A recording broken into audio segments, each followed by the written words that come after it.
الحمدللہ کچھ انسان گدھا صفت ہوتے ہیں، گویا ان کی تخلیق محض محنت و مشقت کرنے اور چارہ کھانے کے لیے ہوئی ہے۔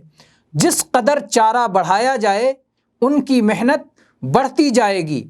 انتہائی کم بصیرت کے حامل اور گونگا حیوان ہوتے ہیں۔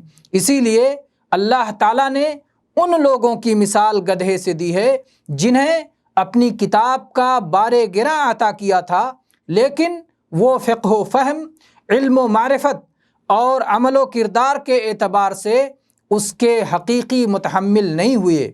اور برے علماء کی مثال کتے سے دی ہے جن کو اللہ تعالیٰ نے اپنی آیات کے علم سے نوازا، مگر اس کے باوجود وہ عمل سے عاری ہی رہے اور زمین کی پستیوں کو پسند کیا اور خواہشات نفس کی پیروی میں لگے رہے۔